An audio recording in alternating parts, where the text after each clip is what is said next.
exerçait continuellement, si bien qu'une mouche, du plus loin qu'elle apparaissait, était une mouche perdue.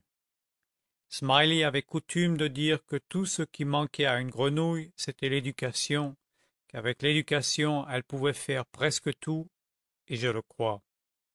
Tenez, je l'ai vu poser Daniel Webster là sur le plancher.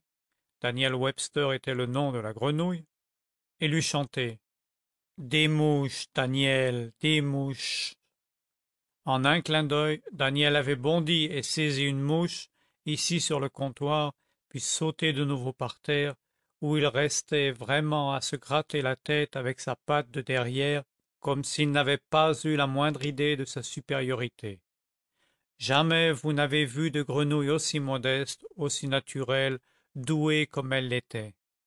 Et quand il s'agissait de sauter purement et simplement sur terrain plat, elle faisait plus de chemin en un saut qu'aucune bête de son espèce que vous puissiez connaître. Sauter à plat, c'était son fort. Quand il s'agissait de cela, Smiley entassait les jeux sur elle tant qu'il lui restait un rouge liard. Il faut le reconnaître, Smiley était monstrueusement fier de sa grenouille, et il en avait le droit, car des gens qui avaient voyagé, qui avaient tout vu, disaient qu'on lui ferait injure de la comparer à une autre.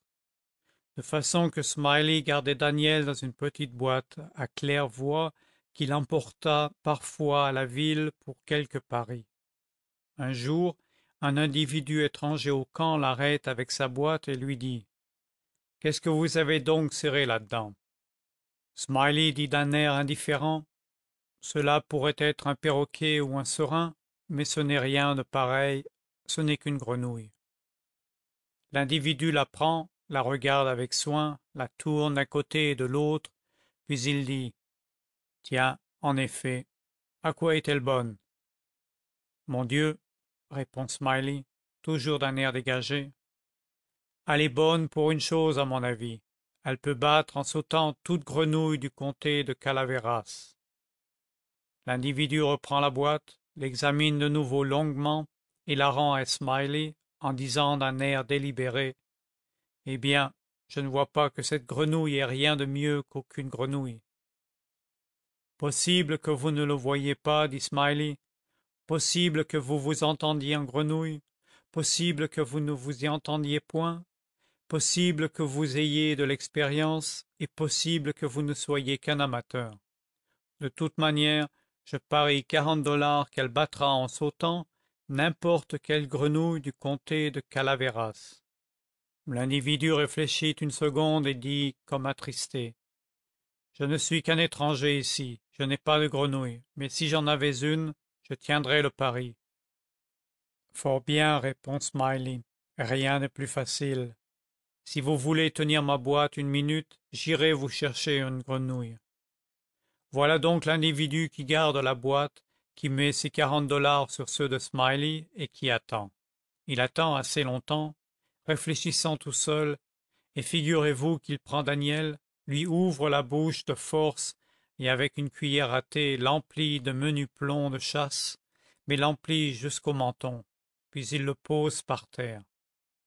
Smiley, pendant ce temps, était à barboter dans une mare. Finalement, il attrape une grenouille, la porte à cet individu et dit: Maintenant, si vous êtes prêts, mettez-la tout contre Daniel, avec leurs pattes de devant sur la même ligne, et je donnerai le signal. Puis il ajoute: 1, 2, 3, sautez.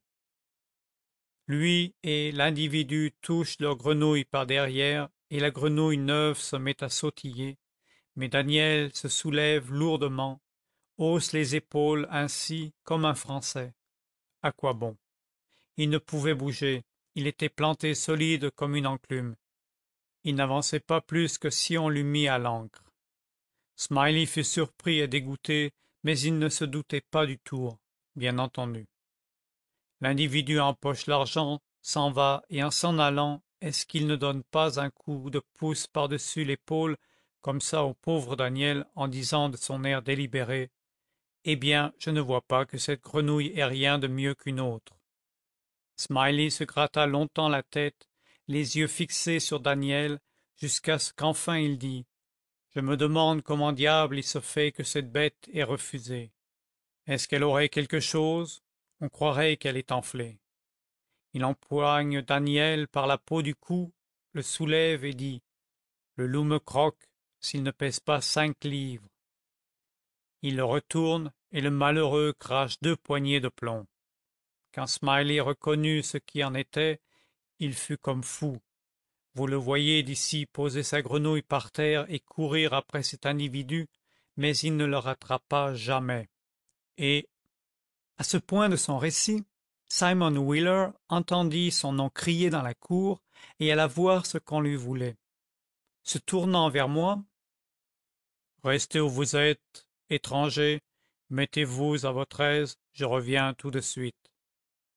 Mais avec votre permission, je ne jugeais pas que la suite de l'histoire de ce vagabond entreprenant, Jim Smiley, pût me mettre beaucoup sur la trace du révérend Leonidas W. Smiley, de sorte que je m'en allai de mon côté. À la porte, je rencontrai l'affable Wheeler, qui m'arrêta par la boutonnière et reprit: Eh bien, ce Smiley avait une vache jaune qui était borgne et qui n'avait point de queue, rien qu'un petit tronçon, comme une banane, pour ainsi dire. Que le diable emporte Smiley et sa vache affligée, murmurai-je poliment. Et donnant le bonjour au vieux gentleman, je le plantai là. End of La grenouille sauteuse du comté de Calaveras.